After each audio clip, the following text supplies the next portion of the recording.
അക്ലോറയുടെ പുതിയൊരു വീഡിയോയിലേക്ക് എല്ലാവർക്കും സ്വാഗതം. അപ്പോൾ HSI സ്വീങ് നോട്ടിഫിക്കേഷൻ ഒക്കെ വന്ന് എല്ലാവരും പഠിക്കാൻ വേണ്ടി തയ്യാറായിരിക്കുകയാണ് അല്ലേ. അപ്പോൾ കഴിഞ്ഞ ദിവസം അതിന്റെ അഡ്വൈസ് ഡീറ്റെയിൽ പറഞ്ഞൊരു വീഡിയോ നമ്മൾ ഇടുകയുണ്ടായിരുന്നു. അപ്പോൾ കുട്ടികൾക്കുള്ള ഡൗട്ട്, സർ എത്ര മാർക്ക് വാങ്ങിയാൽ റാങ്ക് ലിസ്റ്റിലെത്തും അല്ലെങ്കിൽ ജോലി സാധ്യതയുണ്ട്, കഴിഞ്ഞ പ്രാവശ്യത്തെ ഈ ജില്ലയിൽ വന്നിട്ടുള്ള മാർക്ക് എത്രയാണ് എന്നുള്ളത് കുട്ടികൾ ചോദിക്കേണ്ടായിരുന്നു. അപ്പോൾ നമുക്ക് നോക്കാം കഴിഞ്ഞ ഇതിനകത്ത്, അതായത് ഇപ്പോൾ ചില ലിസ്റ്റുകൾ ഞാൻ പറഞ്ഞു ഓൾറെഡി ഇപ്പോൾ നിലവിലുണ്ട്, അതിന്റെ ഡേറ്റ് കഴിഞ്ഞിട്ടില്ല.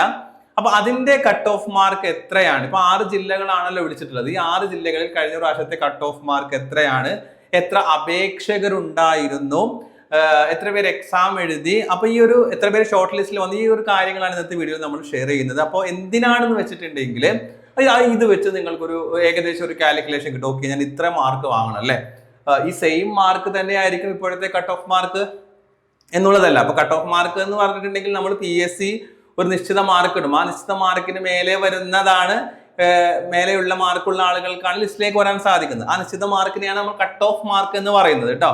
അറിയാത്തവർക്ക് വേണ്ടി പറഞ്ഞത് മാത്രമേ ഉള്ളൂ. അപ്പോൾ അങ്ങനത്തെ കട്ട് ഓഫ് മാർക്ക് കഴിഞ്ഞ പ്രാവശ്യത്തെ എത്രയാണെന്ന് നമ്മൾ ഡിസ്കസ് ചെയ്യുന്നത്.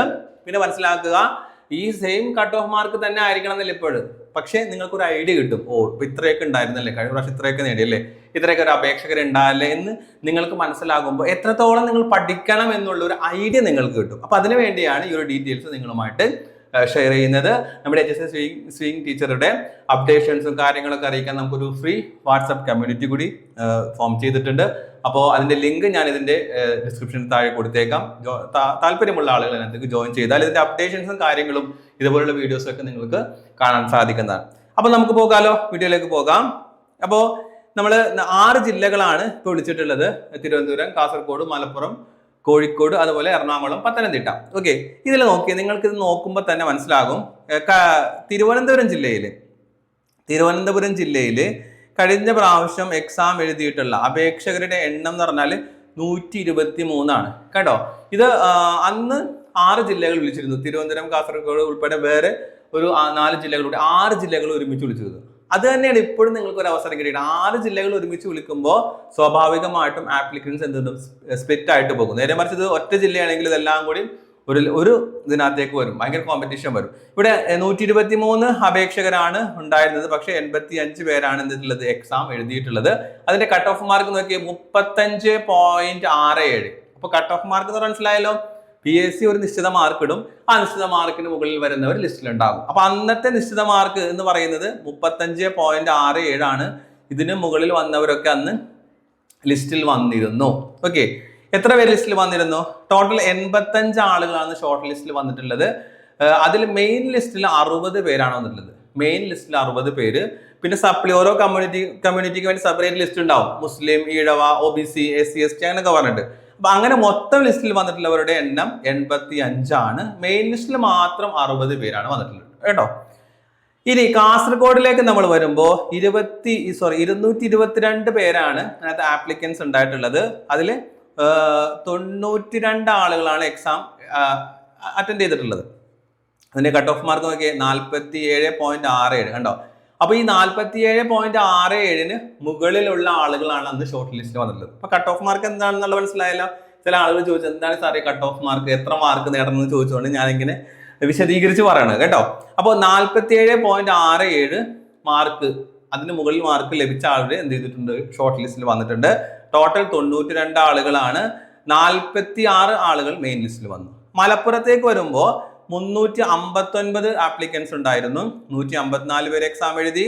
56.67 കട്ട് ഓഫ് മാർക്ക് കണ്ട, 56.67 വന്നിട്ട്. ഇതിനകത്ത് ചില ജില്ലകൾ ഒരു ജില്ല മാത്രമായിട്ട് വിളിച്ചിട്ടുണ്ട്. അപ്പൊ ചിലപ്പോൾ കട്ട് ഓഫ് മാർക്ക് കൂടിയതായിട്ട് മനസ്സിലാക്കാം. അതിൽ 153 പേരാണ് ആകെ ഷോർട്ട് ലിസ്റ്റിൽ വന്നത്.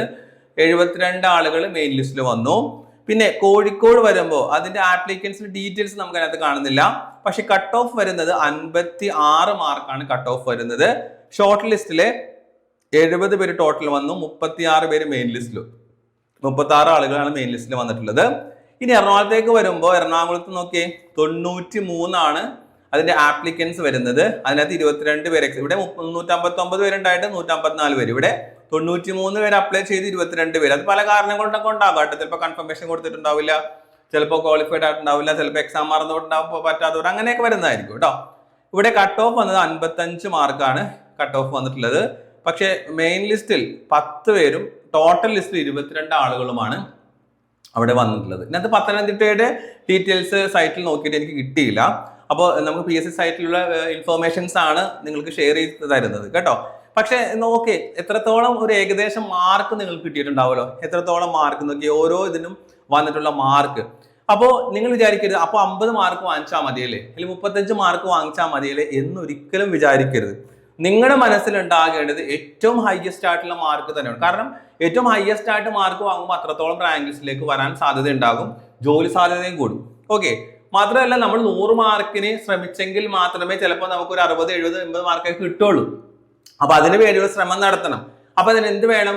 GK നിങ്ങൾ പഠിക്കണം. ചില കുട്ടികൾ GK വേണ്ട, മാത്രം മതി, അത് മാത്രം പഠിച്ചാൽ മതി എന്ന് പറയുന്നവരോട് കൂടി ഒന്ന് നിങ്ങൾ ചിന്തിക്കുക.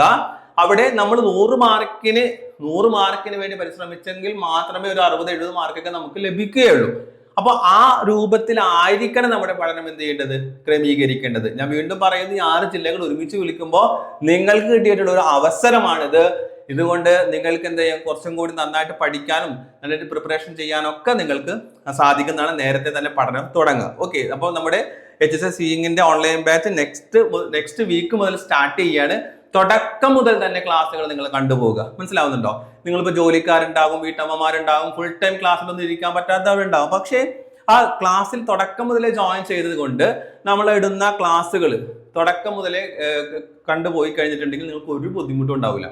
ക്ലാസ്സുകൾ കൂടുന്തോറുമാണ് നമുക്ക് എന്തുണ്ടാവുന്നത്, ഇപ്പോൾ ഒരു ദിവസം 2 ക്ലാസ് കാണാനുള്ളൂ. ഓക്കെ, കുഴപ്പമില്ല, നമുക്ക് സിമ്പിൾ ആയിരിക്കും, 2 ക്ലാസ് അല്ലേ. പക്ഷെ അത് തന്നെ ഒരു 10 ക്ലാസ് 25 ക്ലാസ് ഒക്കെ ആയി കഴിയുമ്പോഴോ സ്വാഭാവികമായിട്ട് നമുക്കൊരു മടുപ്പ് തോന്നും അല്ലെ. അപ്പൊ അങ്ങനെ ഇല്ലാതിരിക്കാൻ വേണ്ടി നിങ്ങൾക്ക് എന്ത് ചെയ്യാം, തുടക്കം മുതലേ ജോയിൻ ചെയ്ത് ക്ലാസ്സുകൾ കാണുക. റെക്കോർഡ് ക്ലാസ്സസ് ആണ്, നിങ്ങൾക്ക് എപ്പോൾ വേണമെങ്കിലും കാണാം. അതുപോലെ തന്നെ എക്സാം എടുക്കുമ്പോൾ സ്പെഷ്യൽ ആയിട്ടുള്ള റിവിഷൻ ക്ലാസ്സസ്, സ്റ്റഡി പ്ലാൻ വെച്ചുകൊണ്ടുള്ള റിവിഷൻ ക്ലാസ്സസ് നിങ്ങൾക്ക് ഉണ്ടാവും. അതിൽ തന്നെ ലെവൽ എക്സാമുകൾ ഉണ്ടാവും. അപ്പോൾ ഇതിൻ്റെ ഒക്കെ ഡീറ്റെയിൽ നിങ്ങൾക്ക് അറിയാൻ വേണ്ടി സ്ക്രീനിൽ കാണുന്ന നമ്പറിൽ നിങ്ങൾക്ക് കോൺടാക്ട് ചെയ്യാം. കോഴ്സിന്റെ ഡീറ്റെയിൽസ് അറിയാം. ഇപ്പോൾ രജിസ്റ്റർ ചെയ്യുക, എന്നിട്ട് നെക്സ്റ്റ് വീക്ക് എക്സാം തുടങ്ങുമ്പോൾ നിങ്ങൾക്ക് കറക്റ്റ് ആയിട്ട് തന്നെ അത് ക്ലാസ്സുകൾ കണ്ടുപോകാം. ഓക്കെ, എന്തായിരുന്നാലും ഇത് അവസരം നിങ്ങൾ ഉപയോഗപ്പെടുത്തരുത്. നിങ്ങളിപ്പോൾ ജോയിൻ ചെയ്താലും ഇല്ലെങ്കിലും പോലും ഇത് നിങ്ങൾക്ക് കിട്ടിയൊരു അവസരമാണ്. ഒരു ടീച്ചർ ജോലി സ്വപ്നം കാണുന്നവർക്കുള്ള ഒരു അവസരമാണ്. ഈ അവസരത്തെ ഉപയോഗപ്പെടുത്താൻ നിങ്ങൾ സിസ്റ്റമാറ്റിക് തന്നെ പഠിച്ചു തുടങ്ങുക. ഇപ്പൊ തന്നെ പഠിച്ചു തുടങ്ങുക. നാളെ ആകട്ടെ മറ്റന്നാളാകട്ടെ ആ ഒരു ചിന്തയേ വേണ്ട. ഇന്ന് മുതൽ നിങ്ങൾക്ക് ഒരു പോർഷനാണ് പഠിക്കാൻ പറ്റുന്നതെങ്കിൽ പഠിച്ചു തുടങ്ങുക കേട്ടോ.